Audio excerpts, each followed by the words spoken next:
The honourable member for Gippsland. Thank you, Deputy Speaker. I rise to highlight concerns within the health sector in Gippsland in relation to the difficulty in attracting new doctors if the federal government goes ahead with recommendations to change the criteria for rural subsidies. I've written to the Minister for Health in relation to this issue but believe it's important to bring the matter to the attention of the House. The concern relates to a government plan to rezone areas that are currently considered rural for the purposes of paying grants to doctors. Under the proposals, as I understand them, existing areas that are classified as rural would become inner-regional, directly impacting towns in my electorate such as Sale, Yarram, Maffra, Bensdale and Omeo, and that will certainly be news to the good residents of Omeo and the fine hospital they support in one of the most beautiful but most remote settings in Victoria.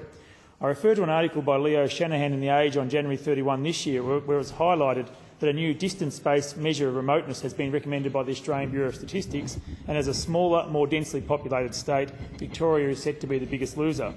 Deputy Speaker, I've been contacted by several leading health professionals in my electorate, including Dr David Monash from Sale, who has raised concerns that without access to the grants, local services will find it very difficult to attract and retain doctors in rural areas. The Board of Management of Bensdale Regional Health Services has spelled out its concerns that Bensdale will be rezoned from rural to inner-regional as well, and the Board is very concerned, I quote from their letter, any proposal that would act as a deterrent for general obstetric surgical practitioners to relocate to Bensdale or indeed to continue to work in Bensdale will impact on our ability to provide inpatient services. And further, we cannot understate the potential impact that this may have in regards to the recruitment and retention of general practitioners, and as a consequence, the operation of time has expired.